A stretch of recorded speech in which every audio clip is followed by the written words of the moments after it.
नमस्कार दोस्तों, कैसे हैं आप लोग। स्वागत है आज के इस नए वीडियो में।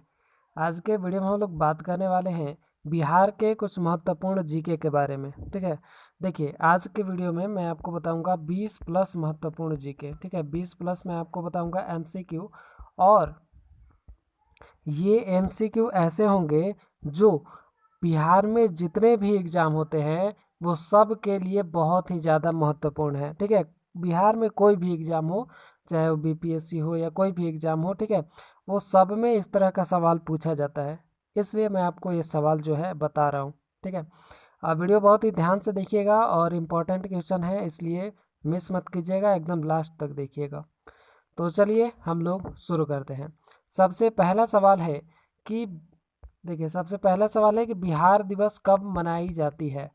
तो ऑप्शन मैं आपको नहीं बोलूँगा, ठीक है, ऑप्शन बोलूँगा तो ज़्यादा टाइम लगेगा, मैं डायरेक्ट आपको आंसर ही बताऊँगा। ठीक है, तो बिहार दिवस जो है मनाया जाता है 22 मार्च को।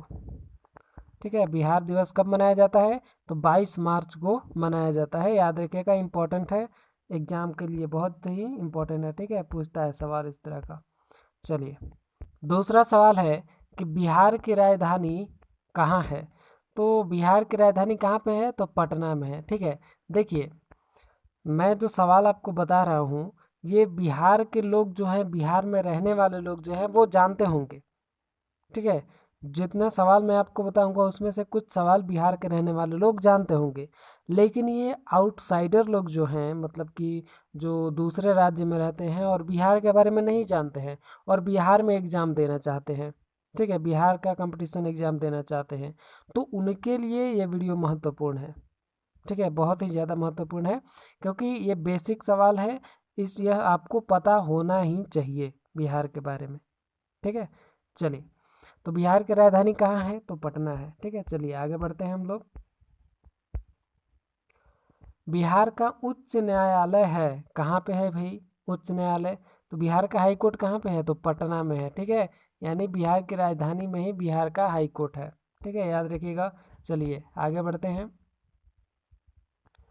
अगला सवाल है, बिहार का राजकीय पक्षी क्या है, सॉरी, बिहार का राजकीय भाषा क्या है। ठीक है, बिहार के राजकीय भाषा, देखिए बिहार का राजकीय भाषा वैसे जो है हिंदी है। ठीक है, बात करें अगर हम लोग बिहार के राजकीय भाषा के बारे में, तो क्या है, हिंदी है। लेकिन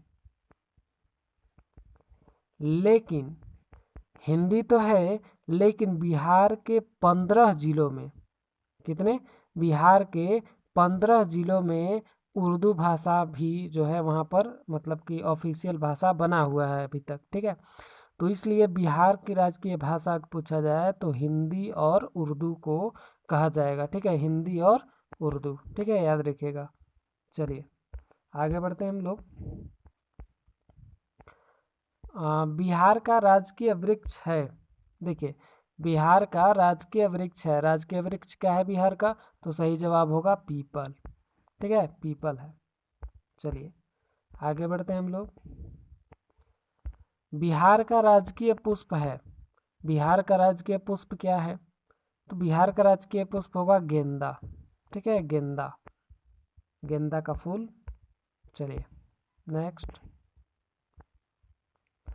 अगला सवाल है, बिहार का राजकीय पशु क्या है, तो बिहार का राजकीय पशु है बैल। ठीक है, याद रखिएगा, बैल है। पहले जो है बिहार का राजकीय पशु गौर हुआ करता था। ठीक है, पहले गौर हुआ करता था, लेकिन उसको चेंज कर दिया गया और बैल को रखा गया है। ठीक है, चलिए आगे बढ़ते हैं हम लोग। बिहार का राजकीय पक्षी, ठीक है, बिहार का राजकीय पक्षी है क्या है भाई, तो बिहार का राजकीय पक्षी गौरैया है। ठीक है, याद रखिएगा, इंपॉर्टेंट है ये, पूछता है। ठीक है, एग्जाम में, ये बिहार का राजकीय पक्षी क्या है, तो गौरैया। चलिए आगे बढ़ते हैं हम लोग। अब आ गया है इम्पोर्टेंट सवाल। ठीक है, बिहार में कितने परमंडल हैं, बिहार में कितने परमंडल हैं, तो इसका सही जवाब होगा 9। ठीक है, बिहार में 9 परमंडल है। कौन कौन, तो एक पटना है, तिरहुत है, सारण है, दरभंगा है, कोसी है, पूर्णिया है और भागलपुर है, मुंगेर है और मगध। ठीक है, ये टोटल 9 प्रमंडल है। ठीक है, टोटल 9 प्रमंडल है। चलिए, और यहाँ पर अगर जिला की बात की जाए, बिहार में कितने जिले हैं, तो बिहार में टोटल 38 जिले हैं। ठीक है, याद रखिएगा, बिहार में 38 जिले हैं। चलिए आगे बढ़ते हैं, इम्पोर्टेंट सवाल है इसलिए मैं आपको बता रहा हूँ। ठीक है, चलिए आगे बढ़ते हैं हम लोग। बिहार में कितने अनुमंडल हैं? देखिए, बिहार में कितने अनुमंडल हैं, तो बिहार में अगर अनुमंडल की बात करें हम लोग तो टोटल 101 अनुमंडल हैं। ठीक है, वर्तमान में टोटल 101 अनुमंडल हैं। और वहीं पर बात करें अगर हम लोग ब्लॉक की, ठीक है, अनुमंडल के बाद तो ब्लॉक ही आता है, प्रखंड। ठीक है, तो प्रखंड की बात करें तो प्रखंड है 535। याद रखिएगा, प्रखंड कितना है? 535। चलिए आगे आएगा सवाल। ठीक है, आगे होगा, देखते हैं। अगला है, बिहार में विश्वविद्यालयों की संख्या है। तो बिहार में विश्वविद्यालय कितने हैं भाई? तो देखिए, बिहार का विश्वविद्यालय यहाँ पर समझना है आपको। ठीक है, बिहार में पूछा है तो बिहार का जो राजकीय सरकारी जो विश्वविद्यालय है उसकी संख्या कितनी है?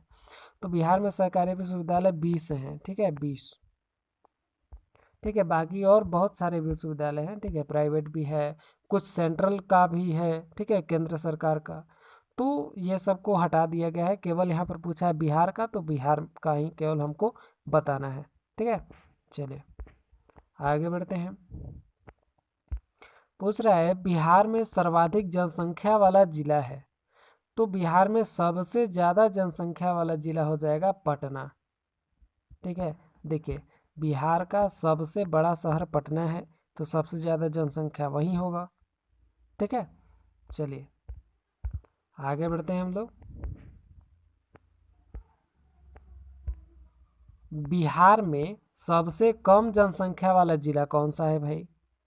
तो बिहार में देखिए, सबसे ज़्यादा तो पटना में हो गया, तो सबसे कम कहाँ पर होगा? तो सबसे कम शेखपुरा में है। ठीक है, शेखपुरा। याद रखिएगा, जिला पूछा है। ठीक है, जिला, सबसे कम जनसंख्या वाला जिला तो शेखपुरा होगा। चलिए, मैंने आपको बताया है कि बिहार में टोटल 38 जिले हैं। ठीक है, चलिए अगला है, बिहार में सबसे कम लिंगानुपात वाला जिला कौन सा है भाई? तो बिहार में सबसे कम लिंगानुपात जो है वो मुंगेर जिला में है। ठीक है, यहाँ पे देखिए, मुंगेर जिला में। ठीक है, मुंगेर और भागलपुर भी आता है, तो जो है भागलपुर तो यहाँ ऑप्शन में नहीं है। ठीक है, मुंगेर है तो मुंगेर को टिक करेंगे। अगर मुंगेर नहीं होता, भागलपुर होता, तो भागलपुर को टिक करते। ठीक है, और अगर मुंगेर और भागलपुर दोनों होता तो दोनों को टिक करते। ठीक है, चलिए, तो यहाँ पर मुंगेर अभी सही जवाब होगा।